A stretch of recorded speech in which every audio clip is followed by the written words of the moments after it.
Kita baca basmalah. Assalamualaikum warahmatullahi wabarakatuh.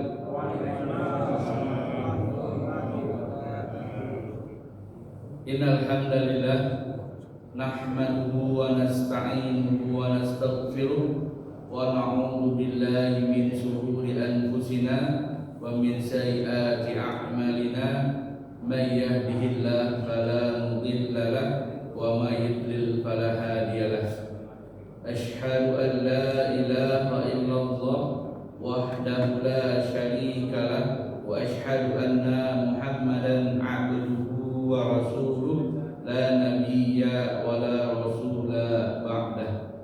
Qala Allah ta'ala fil Qur'anil Karim ba'da an a'udzu billahi minasy syaithanir rajim. Ya ayyuhalladzina amanu taqullaha haqqa tuqatih wa la tamutunna illa wa antum muslimun. Wa qala nabiyyuna Muhammad sallallahu alaihi wasallam min husni islamil mar'i tarku ma la yaqnihi. Rabbana zidna ilman warzuqna fahman. Allahumma innana nas'aluka ilman nafi'an wa rizqan thayyiban wa amalan mutaqabbalan. Allahumma anfa'na bima 'allamtana wa 'allimna ma yanfa'una wa zidna ilman ya 'alim subhanaka la ilma lana illa ma 'allamtana innaka antal 'alimul hakim. Kaifa halukum? Barakallahu bikum jami'an. Dengan izin Allah, dengan pertolongan dari Allah, kita semua dimudahkan untuk melaksanakan salat maghrib setelah hujan turun yang lumayan deras. Ini diantara nikmat yang Allah berikan kepada kita. Alhamdulillah, sebelum kita melanjutkan kajian tafsir surah Al-Baqarah ayat 122 dan 123, terlebih dahulu kita lihat sebuah nasihat dari Imam Waqi. Imam Waqi ini adalah salah seorang dari gurunya Imam Muhammad bin Idris Asy-Syafi'i rahimahullah. Apa kata beliau? Al ilmu nurun. Ilmu itu adalah cahaya. Ilmu adalah cahaya yang Allah berikan kepada hati seorang hambanya. Jadi Imam Syafi'i itu di usia 13 tahun ketika hendak berguru kepada Imam Malik bin Anas di Madinah, Imam Malik melihat dalam dirinya Imam Syafi'i ada api yang membara. Artinya seorang guru itu bisa melihat potensi yang dimiliki oleh muridnya. Jadi ilmu adalah cahaya yang Allah berikan kepada seorang hambanya untuk meraih cahaya tersebut. Nah, marilah kita jaga adab-adab ketika menuntut ilmu dan adab-adab ketika berguru dan adab-adab sesama kita para penuntut ilmu. Alhamdulillah, kita lanjut surah Al-Baqarah ayat 122 sampai 123. A'udzu billahi minasyaitonir rajim. Bismillahirrahmanirrahim. Ya bani Israil, uzkuru ni'mati allati an'amtu 'alaikum wa anni faddaltukum 'alal 'alamin. Wattaqu yawman la tajzi nafsun 'an nafsin syai'an wa la yuqbalu minha 'adlun wa la tanfa'uha syafa'atu wa la hum yunsarun. Yang artinya, hai Bani Israel, ingatlah akan nikmatku yang telah ku anugerahkan kepadamu, dan aku telah melebihkanmu atas segala umat. Dan takutlah kamu pada suatu hari di waktu seseorang tidak dapat menggantikan seseorang lain sedikit pun, dan tidak akan diterima suatu tebusan darinya, dan tidak akan memberi manfaat suatu syafaat kepadanya, dan tidak pula mereka akan ditolong. Quran Surah Al-Baqarah ayat 122 Nah, pada permulaan surah Al-Baqarah telah disebutkan, telah dijelaskan ayat yang semakna dengan ayat ini, yaitu kisah tentang Bani Israel. Nah, ini di ayat 47 dan 48. Kemudian diulang lagi di sini. Apa hikmahnya? Hikmahnya diantaranya adalah untuk mengukuhkan maknanya, menguatkan makna daripada ayat tersebut. Juga untuk mendorong agar mengikuti petunjuk Nabi yang ummi, mendorong siapa saja yang mendengar ayat ini untuk mengikuti petunjuk Nabi Muhammad SAW. Karena tidak ada petunjuk yang terbaik kecuali petunjuk dari Nabi Muhammad SAW. Nah, orang Yahudi, orang Bani Israel ini, mereka temukan sifat-sifat Nabi Muhammad SAW yang dijelaskan dalam kitab-kitab mereka. Namun mereka enggan mengikutinya. Nah, maka Allah memperingatkan mereka di sini agar jangan sampai menyembunyikan tentang kedatangan Nabi yang akhir. Jangan sampai menyembunyikan sifat-sifat Nabi Muhammad SAW. Kenapa demikian? Kalau menyembunyikan sifat-sifat Nabi, itu sama saja menyembunyikan anugerah Allah yang telah diberikan kepada mereka. Di orang-orang Bani Israel ini, para pemuka agama mereka dilarang menyembunyikan sifat-sifat Nabi Muhammad SAW, sifat-sifat Nabi yang akhir. Nah, kalau mereka menyembunyikan, secara otomatis para masyarakatnya, pengikutnya tidak mengetahui. Nah, jadi dilarang oleh Allah untuk menyembunyikan sifat Nabi tersebut. Karena kalau menyembunyikan sifat Nabi tersebut sama saja menyembunyikan anugerah Allah Azza wa Jalla. Nah, kemudian Allah Ta'ala memerintahkan agar selalu ingat pada nikmat-nikmat agama dan duniawi yang telah dianugerahkan kepada mereka. Allah Ta'ala memerintahkan kepada kaum Bani Israel untuk mengingat betapa banyak nikmat yang Allah berikan kepada mereka, baik nikmat dunia maupun nikmat agama. Nah, juga agar mereka ini tidak dengki terhadap bangsa Arab.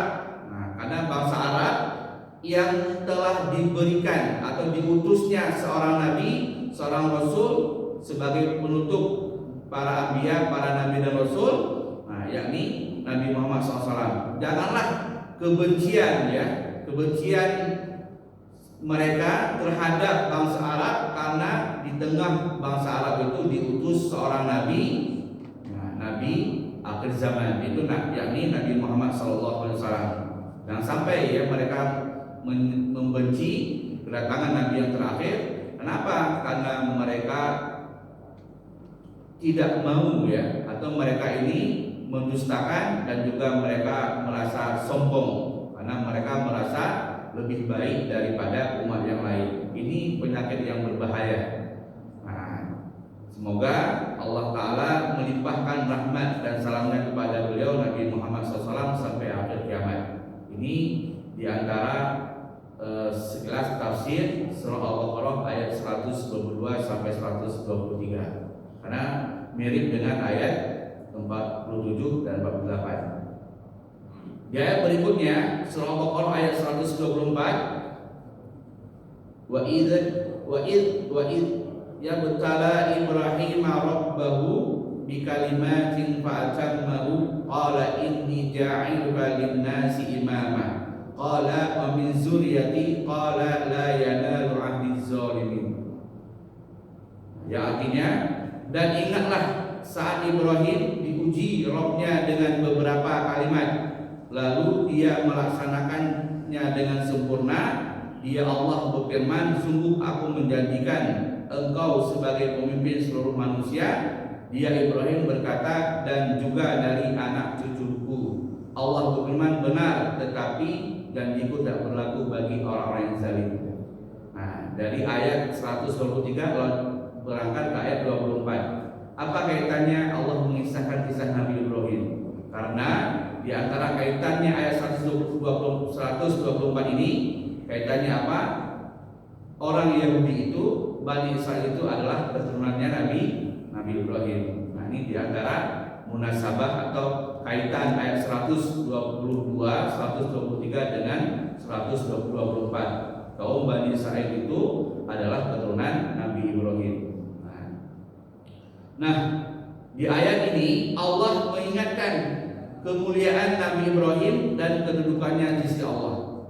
Betapa mulia, betapa tingginya kedudukan Nabi Ibrahim di sisi Allah Azza wa Jalla.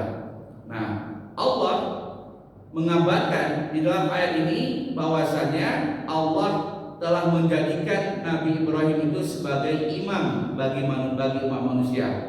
Allah menjadikan Nabi Ibrahim itu sebagai pemimpin, sebagai panutan dalam tauhid.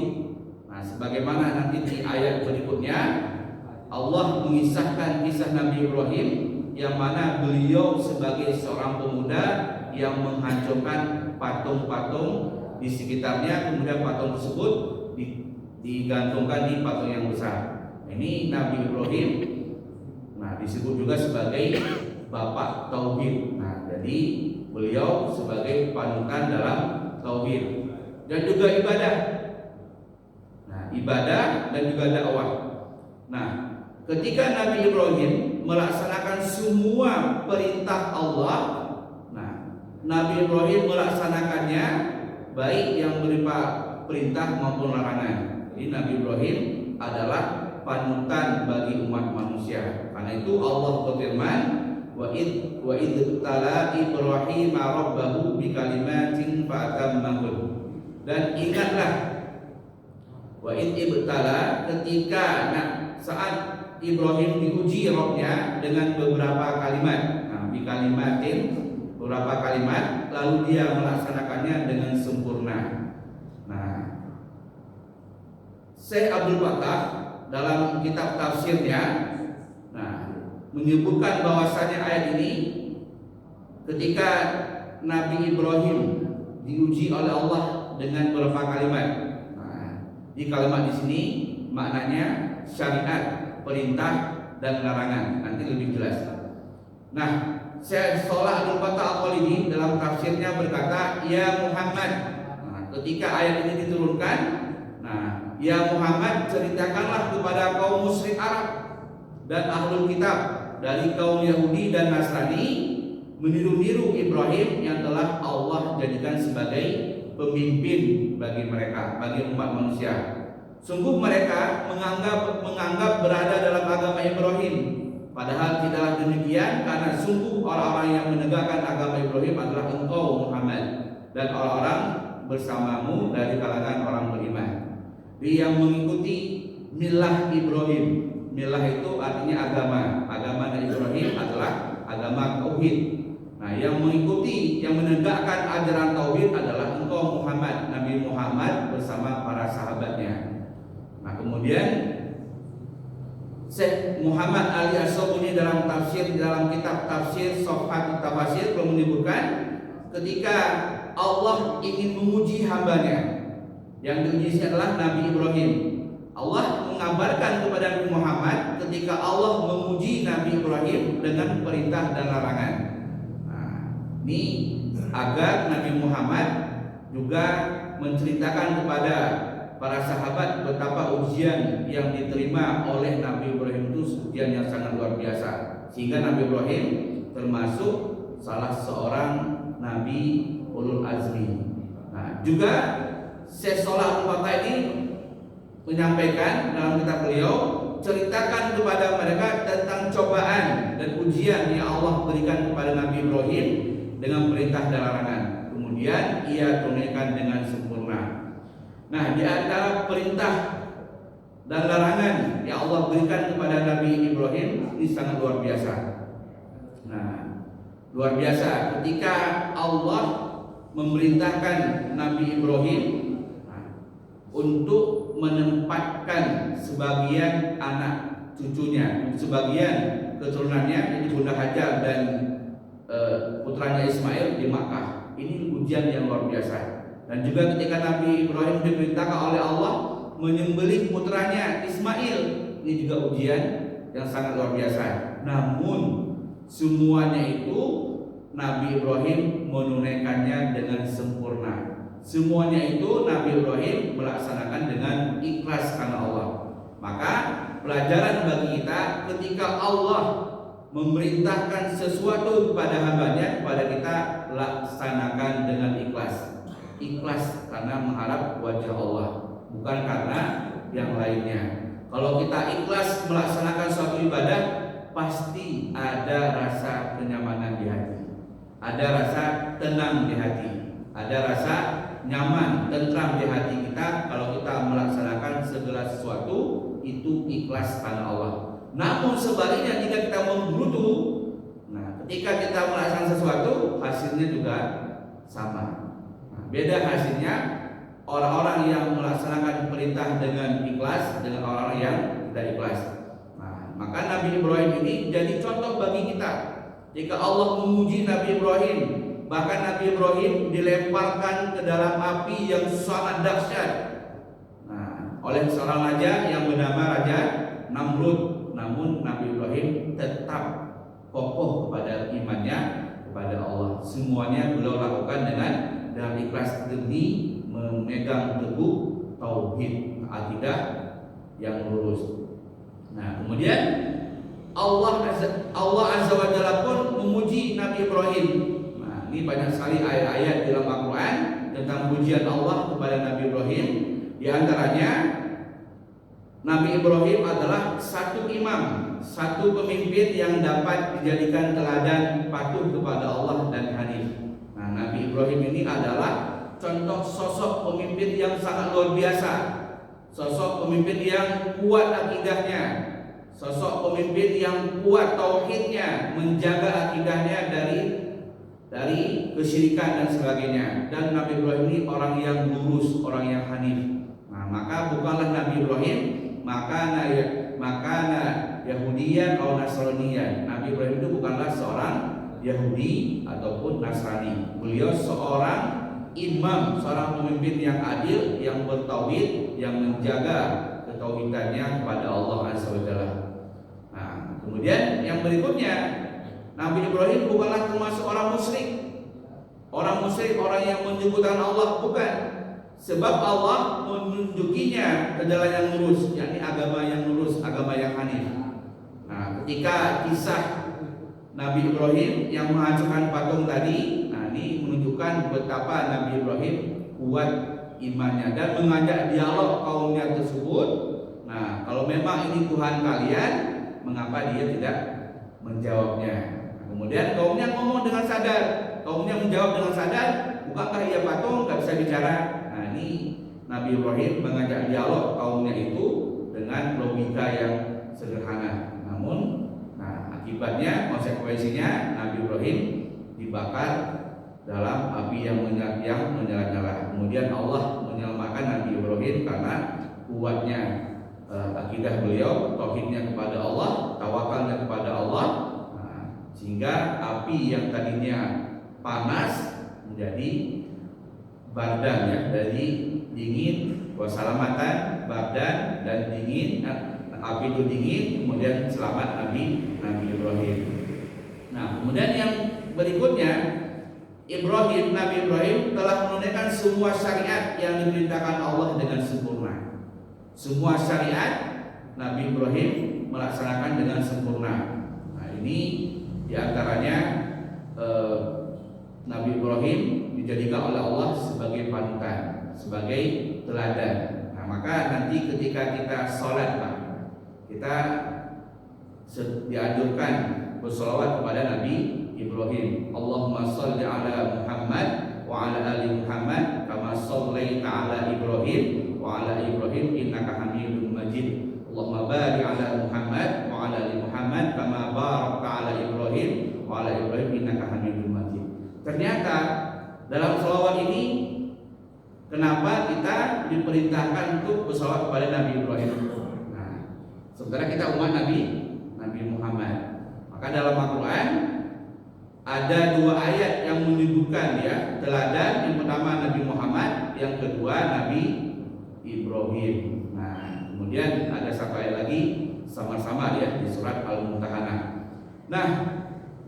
Di antara hikmahnya kita bersolawat kepada Nabi Ibrahim dari sisi pendidikan adalah ketika kita diberikan oleh Allah keturunan anak laki-laki, maka lihatlah bagaimana Nabi Ibrahim mendidik putranya Ismail dan juga putranya Ishak. Nah, itu hikmahnya.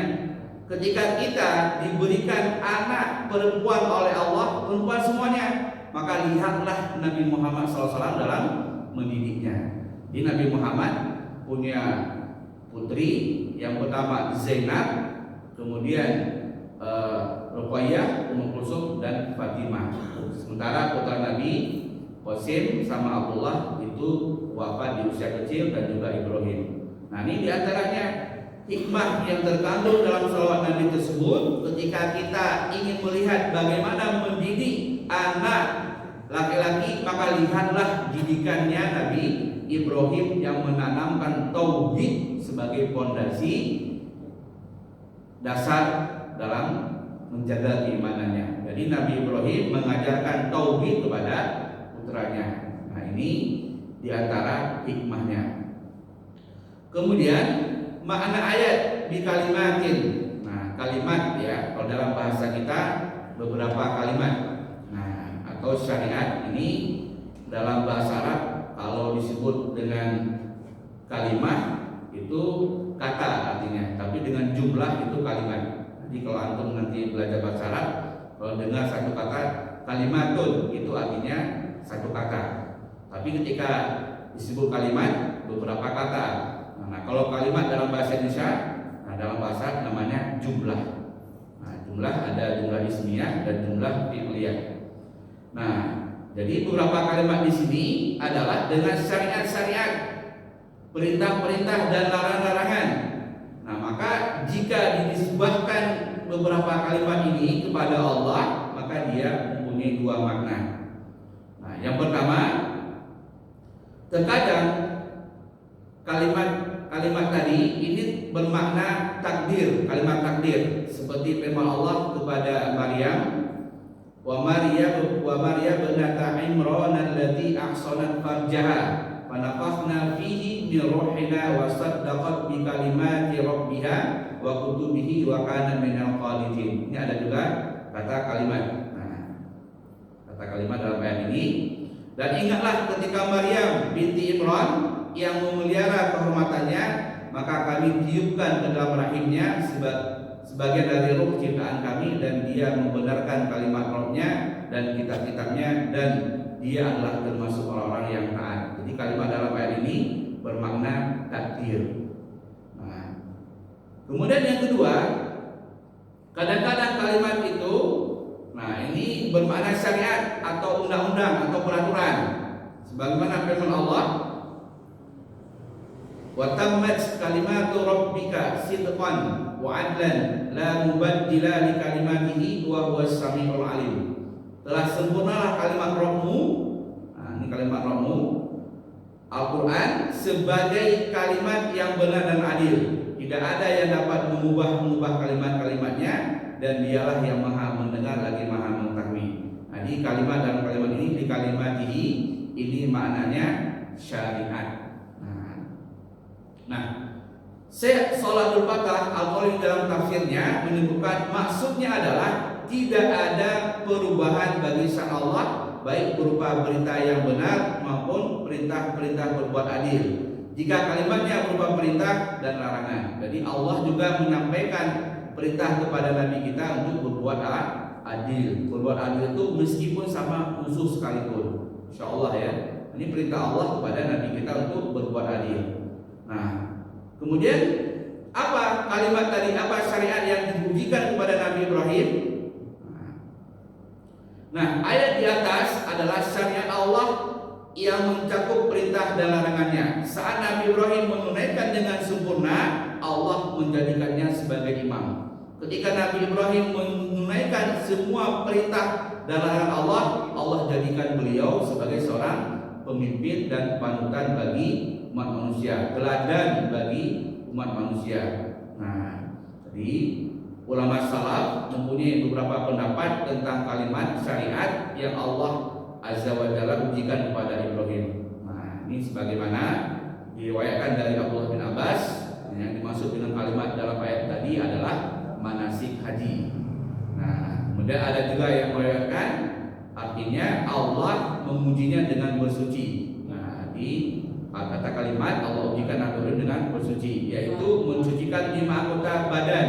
5 anggota badan dan kepala, mencukur kumis. Nah, ini siapa yang mencukur kumis kita? Nah, mencukur kumis ya.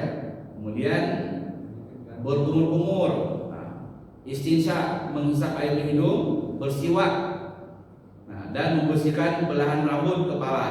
Kemudian 5 lagi di badan, memotong kuku, mencukur rambut kemaluan, berkitan, mencabut bulu ketiak, dan membasuh bekas buang air kencing maupun air besar. Nah, ini juga ada yang mengartikan kalimat tadi dengan syariat ya. Nah, kemudian ada hadis Nabi yang mendekati pendapat ini.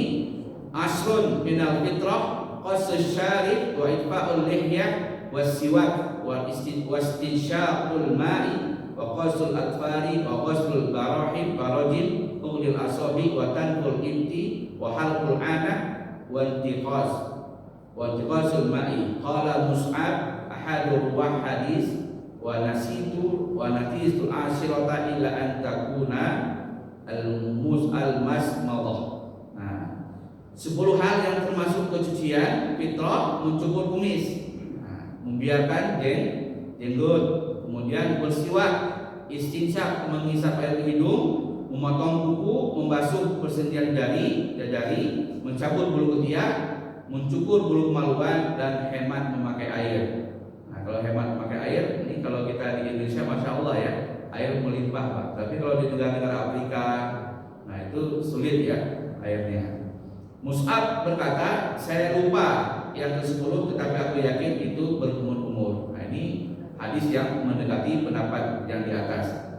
Kemudian dari Abu Hurairah radhiyallahu anhu, Rasulullah SAW bersabda, al-fitratu khamsun. Nah, al-qitanu wal istiqdad, halqul anah, wa qasus syarif, wa taqrimul adfar, wa tanful ibti. Fitrah itu ada 5. Nah, ini diingat ya, di syariat. Nah, kitan itu laki-laki dan perempuan. Kemudian mencukur bulu kemaluan. Nah, kemaluan itu dicukur, jangan sampai melebihi 40 hari. Udah 30 hari dicukur yang bersih. Kemudian mencukur kumis, merapihkan kumis ya. Memotong kuku. Nah, memotong kuku disunahkan itu pada hari Senin, hari Kamis, dan hari Jumat. Itu sunnah memotong kuku ya. Mencabut bulu ketiak. Nah, bulu ketiak dicabut. Nah, ini diantara fitrah yang disampaikan oleh Nabi kita, Nabi Muhammad SAW. Nah, kemudian dalam hadis lain disebutkan ada juga ihyalul lihyah. Nah, memanakan jenggot. Nah, bagi yang jenggotnya ada jangan dicukur ya. Nah, ini diantara salah satu sunnah Nabi. Kalau anak dulu cuma 1 Pak. Nah, sama boleh cuma 1, saya udah banyak ya. Dari 10 ya. Nah, ini antum punya banyak kayaknya. Ini Pak Tony ya. Nggak ada ya. Pak Damanuli kan banyak. Nah, itu luar biasa ya. Nah, kenapa berjenggot? Karena menunjukkan kita seorang laki-laki sejati ya. Nah, kalau belum berjenggot belum laki sejati. Ini ada anekdot di Arab ya. Nah, kalau di Saudi itu kalau kita cukur jenggot itu dianggap sebagai anak kecil ya, anak kecil, jadi yang ganteng lah ya. Nah, anak lupa istilah Arabnya. Nah, jadi makanya kalau udah pada jenggotnya dipanjangin ya, sebagai bentuk kita mengikuti salah satu sunnah Nabi ya. Nah, kalau belum punya ya sudah. Nah, belum nggak ada ya dikasih inilah, dirawat yang ada 1 aja nggak apa-apa ya. Nah, karena lupa istilahnya itu dalam anak-anak muda yang usia 11-10 tahun ya. Nah, jadi ketika dia anak belum tumbuh jenggot, jadi lebih disukai sama laki-laki, laki-laki lebih suka kepada dia ketika suka sama perempuan. Maka kalau berjenggot itu menunjukkan laki-laki ya. Ini ada anekdot di Arab seperti itu ya. Nah, kemudian riwayatkan juga dari Abdullah bin Abbas, nah, yang masuk dengan kalimat tadi yang 10, 6 ada pada manusia. Yang pertama mencukur rambut kemaluan, mencabut bulu ketiak, khitan, memotong kuku, bersiwak dan mandi pada hari Jumat. Nah, adapun yang 4 ada pada manasik haji, tawaf, sa'i antara Bukit Safa dan Marwah, melempar jumrah dan tawaf ifadah dari Arafah. Ini juga ada pendapat dari sahabat Abdullah bin Abbas. Kemudian dalam riwayat lain ada juga disebut yang kalimat yang diujikan Allah kepada Nabi Ibrahim. Nah, dan berhasil ditunaikan dengan sempurna adalah pertama berpisah dengan kaumnya karena Allah.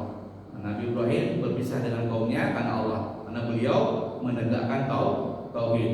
Ketika itu Allah memerintahkan agar berpisah dengan mereka, juga perdebatannya dengan Raja Namrud karena Allah dan kesabarannya ketika dilemparkan ke dalam api yang membara.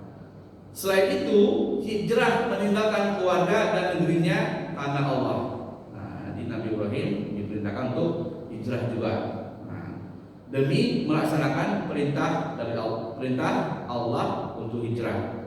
Nah, pun ketika menjalankan perintahnya untuk menghormati tamu. Nah, di Nabi Ibrahim pernah didatangi tamu.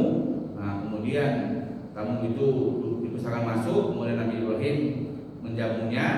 Nah, kemudian dengan seekor kambing yang paling gemuk dihidangkan. Ternyata tamu itu enggak makan. Nabi Ibrahim merasa ketakutan. Kenapa tamu ini enggak makan? Kemudian para tamu mengatakan, kami adalah para malaikat yang memberi kabar gembira bahwasanya Sarah akan mengandung seorang anak laki-laki. Nah, kemudian dari Sarah lahirlah seorang putra yang bernama Ishak. Nah, jadi Nabi Ibrahim itu istrinya 2, Pak. Nah, yang bernama Bunda Sarah, yang kedua Bunda Hajar. Tapi kalau Pak Haji Bahnan istrinya 1 ya. Pak Haji Kamal istrinya 1 Pak Haji ya. Gak ada yang berani 2 di sini. Karena ada lagi yang setia ya. Nah, kemudian juga kesabaran Nabi Ibrahim ketika Allah menyuruh menyembelih putranya Ismail. Nah, jika perintah berkurban ya. Nah, ini luar biasa ya. Putra yang disayangnya kemudian diperintahkan oleh Allah untuk menyembelihnya. Tanpa ragu Nabi Ibrahim melaksanakannya. Semuanya dengan ikhlas karena Allah, luar biasa. Maka karena itulah Nabi Ibrahim dijadikan oleh Allah sebagai teladan umat manusia. Nah, saat Nabi Ibrahim melaksanakan semuanya dengan ikhlas, maka Allah berfirman kepadanya, "Id qala lahu rabbuhu aslim, qala aslamtu li rabbil alamin." Ingatlah saat Rabb berfirman kepadanya Ibrahim, berserah dirilah. Dia menjawab, aku berserah diri kepada Rabb semesta alam. Nah, ini mengandung pendidikan bagi kita. Ketika kita diperintahkan oleh Allah melaksanakan sesuatu, segera ya, sami'na wa ata'na. Bukan seperti kaum Yahudi, sami'na wa asoina. Kami mendengar tapi kami melanggarnya. Jadi Nabi Ibrahim teladan bagi kita dalam mengerjakan amal soleh dengan ikhlas dan sempurna. Kemudian Allah berfirman, qala inni ja'iluka lin-nasi imama. Ya Allah berfirman, sungguh aku menjadikan engkau sebagai pemimpin seluruh manusia. Nah, Allah menjadikan Nabi Ibrahim sebagai imam, sebagai panutan bagi umat manusia. Ini adalah balasan ya, jaza yang Allah berikan kepada Nabi Ibrahim karena Nabi Ibrahim melaksanakan semua perintah dari Allah. Nabi Ibrahim lulus ujian dari Allah, maka Allah jadikan beliau sebagai pemimpin. Nah, kemudian ketika itu Nabi Ibrahim pun memohon kepada Allah, jangan hanya beliau saja dijadikan pemimpin, akan tetapi anak turunnya. Nah, Allah berfirman, qala wa min zuriyati qala la yanalu ahdiz zalimin. Dan dia Ibrahim berkata, dan juga dari anak cucuku. Allah berfirman, benar, tetapi janjiku tidak berlaku bagi orang-orang zalim. Nah, apakah ada seorang imam dari keturunannya? Ada ya. Nah, Allah kemudian mengabarinya bahwa di antara keturunannya ada yang zalim, mereka itu tidak mungkin menjadi imam. Nah, ada yang orang zalim, qala la yanalu ahdiz zalimin. Nah, Allah Allah berfirman, benar tetapi janjiku tidak berlaku bagi orang-orang yang zalim. Nah, di antara keturunan Nabi Ibrahim itu adalah Nabi Muhammad SAW, Nabi kita. Apa kata Nabi? Ana da'watun abi. Aku ini adalah doa daripada ayahku. Nah, itu Ibrahim. Wa basyirun akhi Isa, dan kabar gembira daripada saudaraku Isa. Jadi salah satu keturunan Nabi Ibrahim dan Nabi Muhammad adalah jadi pemimpin seluruh manusia, nabi, penutup ya para anbiya, penutup para nabi dan para rasul. Ini Nabi Ibrahim.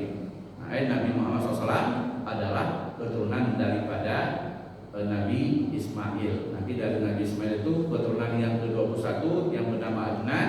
Nanti dari itu turunlah kepada Abdullah, kemudian kepada Abdullah, kemudian Muhammad Sallallahu Alaihi Wasallam. Nah, maka dari ayat ini dapat diambil kesimpulan bahwa keturunan Nabi Ibrahim itu terbagi dua. Yang pertama, orang-orang yang soleh dan beriman. Nah, orang yang soleh yang beriman nanti ada dari Nabi Ishak itu turunlah Nabi Yakub ya. Nah, Yakub turunlah Nabi Yusuf. Nanti ada turunnya lagi ada Musa, ada Harun ya. Nah, kemudian mereka lah yang akan mendapatkan janji Allah, yaitu menjadi pemimpin imam dalam kebaikan. Jadi keturunan Nabi Ibrahim yang soleh Allah jadikan sebagai pemimpin. Nah, sebagaimana Allah sebutkan bahwa habana lahu Ishaq wa Yaqub wa ja'alna fi dzurriyyatihi nubuwwah wal kitaba wa atainahu ajrahu fid dunya wa innahu fil akhirati laminas sholihin. Dan kami anugerahkan kepada Ibrahim, Ishak dan Yakub. Nah, dan kami jadikan kenabian dan Alkitab pada keturunannya, dan kami berikan kepadanya balasan di dunia.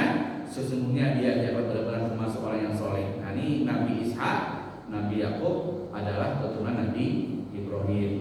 Nah, dari siapa istrinya? Sarah ya. Nah, maka para nabi setelah Nabi Ibrahim adalah keturunan Nabi Ibrahim. Nah, ini rata-rata nabi dari Nabi Ibrahim itu adalah keturunan beliau. Nah, yang kedua, orang yang zalim dan kafir, mereka tidak akan memperoleh janji Allah. Nah, jadi ulama salaf menyebutkan berpendapat tentang ayat ini. Nah, di antaranya Allah bin Abbas mengabarkan bahwa akan ada Allah Azza wa Jalla mengabarkan bahwa akan ada di antara keturunan Ibrahim orang yang zalim sehingga tidak memperoleh janjinya. Dia pun tidak akan mempercayakan sesuatu kepadanya walaupun dia keturunan Nabi Ibrahim. Siapa Pak? Di antaranya Bani Israel dan Nasrani, dan juga kaum musyrik Arab. Itu di antara keturunan Nabi Ibrahim yang tidak soleh ya. Nah, maka pelajaran bagi kita adalah ketika kita ingin mendapatkan keturunan yang soleh, jadilah ayah yang soleh, jadilah ibu yang solehah, jadilah kakek yang soleh, nenek yang soleh. Nanti Allah jaga keturunan kita menjadi anak-anak yang soleh. Sebaliknya, kalau kita nggak bisa jaga diri, hati-hati keturunan kita juga seperti diri kita. Na'udzubillah min dzalik. Nah, mungkin ini di antara tafsirnya. Azan ya? Mungkin pertanyaannya dipending bukan depan aja ya. Baik, kita tutup ya dengan hamdalah dan doa kifaratul majlis. Billahi taufiq wal hidayah. Assalamualaikum warahmatullahi wabarakatuh.